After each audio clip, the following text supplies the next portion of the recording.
Hey everyone, welcome back to Money Moves. Today, we're diving into credit scores. We'll cover understanding your score, building it, fixing it, and maintaining it. Ready to unlock the secrets of a killer credit score? Smash that like button and let's dive in.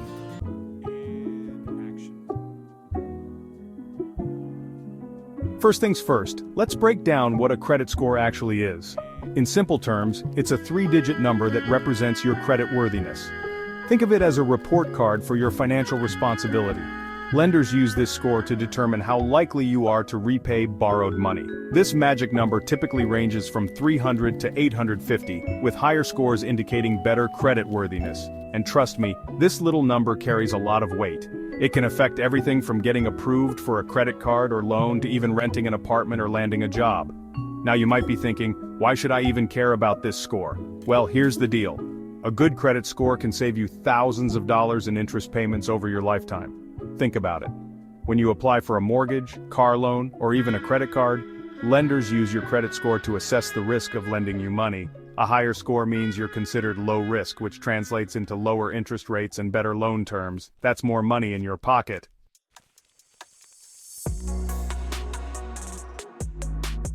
But it doesn't stop there. Your credit score can impact so many areas of your life. Imagine trying to rent your dream apartment, only to be denied because of a low credit score. Landlords often see a good credit score as a sign of responsibility, indicating you're more likely to pay your rent on time. And it's not just landlords, even potential employers might check your credit history as part of their background checks. While it's not about judging your spending habits, it gives them an idea of your financial responsibility and decision-making skills. A good credit score can even save you money on car insurance premiums. Insurance companies use credit-based insurance scores to assess risk, and studies show that people with good credit tend to file fewer claims. So as you can see, your credit score is a big deal. It's not just some random number, it's a powerful financial tool that can either open doors to opportunities or hold you back. That's why it's crucial to understand how it works, and learn how to build and maintain a good one.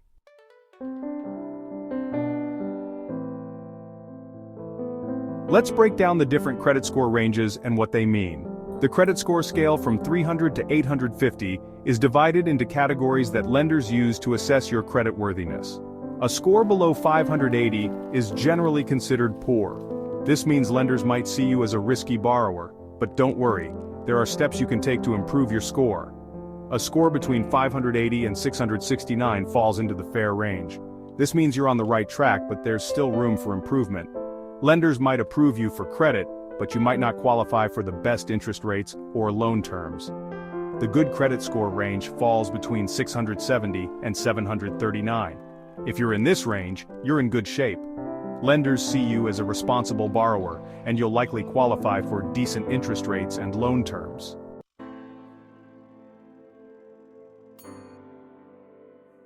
Now, if you're aiming for the stars, a credit score between 740 and 799 puts you in the very good category.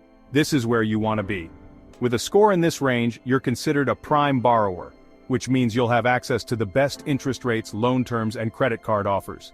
And finally, we have the credit score elite, the excellent range, which starts at 800 and goes up to 850. Achieving this score is like reaching credit score nirvana.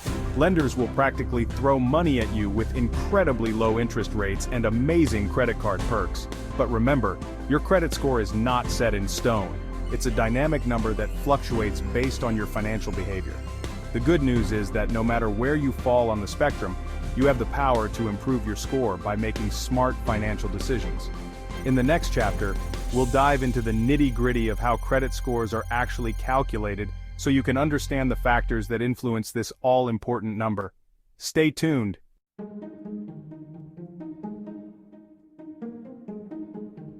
Alright, so you know a good credit score is important, but how exactly is this magical number calculated? Well, it all boils down to 5 key factors. Think of it like a pie chart, with each slice representing a different aspect of your financial responsibility. The biggest slice of this pie, a whopping 35%, is your payment history. This means paying your bills on time, every single time. We're talking credit card bills, loans, utilities, everything. Even one late payment can ding your score, so set those reminders and automate payments whenever possible. Next up, we've got credit utilization at 30%. This one's all about how much of your available credit you're actually using. The golden rule? Keep it below 30% and ideally even lower, like below 10%. Maxing out your credit cards might feel tempting in the moment, but trust me, it screams high risk to lenders and sends your score plummeting. Now let's talk about the age of your credit history, which accounts for 15% of your score.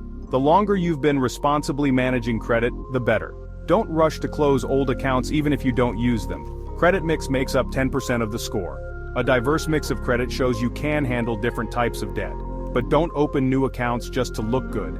New credit inquiries make up the final 10%. Too many inquiries in a short period can lower your score. Lenders see too many inquiries as a potential risk. So there you have it, the 5 factors that determine your credit score. By understanding this system, you can make smarter financial decisions.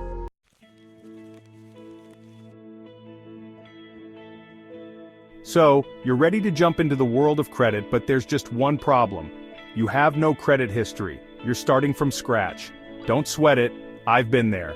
Building credit from the ground up takes a little effort, but it's totally doable. One of the easiest ways to get started is with a secured credit card.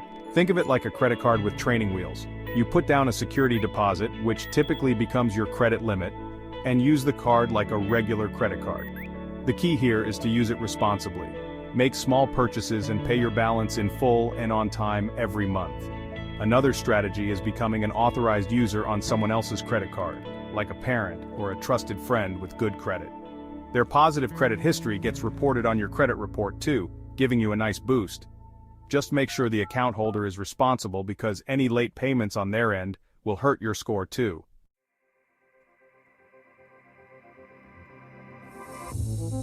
Now, if you're looking to build credit independently, consider a credit builder loan. These are small loans specifically designed for people with limited or no credit history. You make regular payments, and the lender reports your payments to the credit bureaus. Once you've paid off the loan, you get your money back minus any fees and a shiny new credit history. But remember, building credit isn't just about opening accounts, it's about managing all your finances responsibly. That means paying all your bills on time, every time, even if it's just your rent or utility bill. Some landlords and utility companies report on-time payments to credit bureaus, which can help you establish a positive track record. So set those reminders, automate your payments, and show those credit bureaus you're serious about managing your money.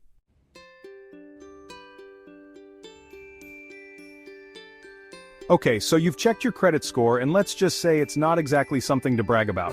Don't panic. A bad credit score isn't a life sentence. The first step to fixing any problem is understanding what you're dealing with. Head over to annualcreditreport.com, where you can get a free copy of your credit report from all 3 major credit bureaus, Equifax, Experian, and TransUnion. Go through each report with a fine-tooth comb looking for any errors or inaccuracies. Even small errors can drag your score down, so it's crucial to dispute any inaccuracies you find with the respective credit bureau. Once you've cleaned up any errors, it's time to address the factors that are hurting your score.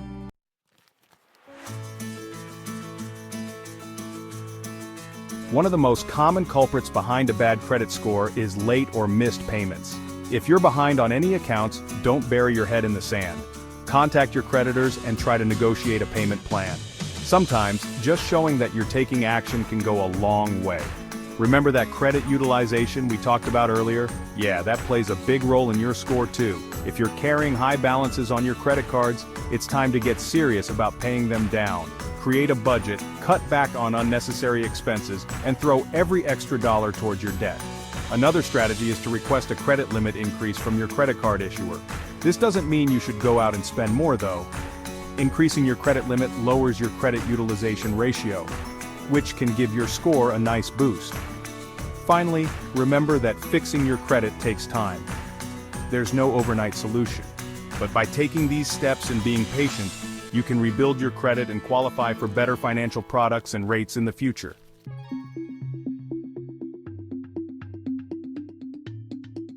Alright, so you've put in the work, you've got your credit score up, and now you're thinking, how do I keep it that way? It's like maintaining a perfect driving record. You don't want to slip up after all that effort. The absolute best thing you can do for your credit score is to pay off your credit card balances in full and on time, every single month. No excuses. Think of it this way. Every time you make a full payment, you're basically giving your credit score a little high five. And here's the thing, paying in full means you're not racking up interest charges. Those interest charges can really add up over time, and you're essentially throwing money away. It's like leaving cash on the table, and we don't leave money on the table, do we? Remember, lenders love to see responsible borrowers, and nothing screams responsible louder than consistently paying off your debts on time and in full. It shows them that you're in control of your finances, and that's a beautiful thing.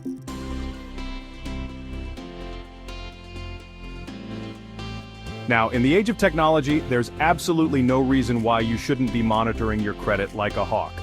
Seriously, it's never been easier. You've got free tools like Credit Karma, Credit Sesame, even some banks offer free credit score tracking. Take advantage of these resources.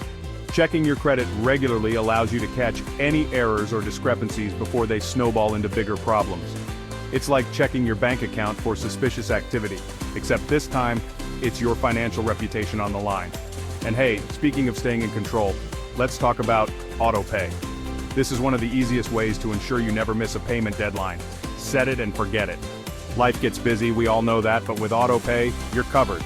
And remember those old credit card accounts you might be tempted to close? Don't do it.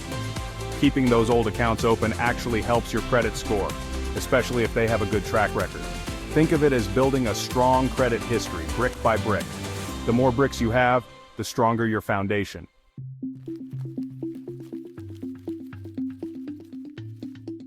Now, you might be thinking, Graham, this all sounds like a lot of work. Why should I even bother? Well, my friend, let me tell you, the benefits of having a good credit score are absolutely life-changing. We're talking about serious savings here. Imagine you're in the market for a new car, or even better, your dream home. A good credit score can potentially save you tens of thousands of dollars in interest payments over the life of the loan. Think about that for a second. That's money you get to keep in your pocket. It's like getting a massive discount on some of life's biggest purchases. And it doesn't stop there. Landlords often check credit scores before approving rental applications. A good credit score increases your chances of securing that amazing apartment you've had your eye on. It's a signal to them that you're a responsible tenant who pays their bills on time.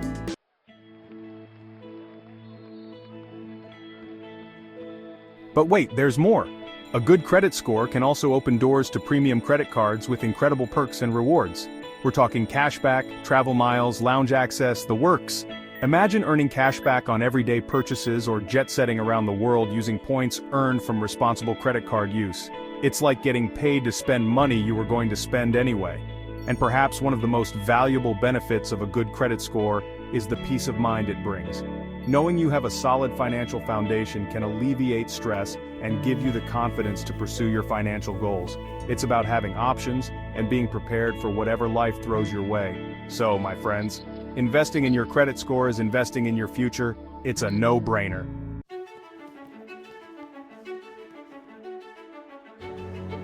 All right, everyone, let's recap what we've learned today. Your credit score is a big deal. It's a reflection of your financial health and can significantly impact your life. But the good news is, you have the power to build, fix, and maintain a good credit score. Remember, it all starts with understanding your credit report, making those payments on time, and keeping your credit utilization low. Building or fixing your credit doesn't happen overnight. It takes time, effort, and consistency. But trust me, the rewards are well worth it. If this video helped you level up your credit score game, hit that like button and share it with a friend who needs to hear this. And don't forget to subscribe to Money Moves for more life-changing financial tips. I'll see you in the next video.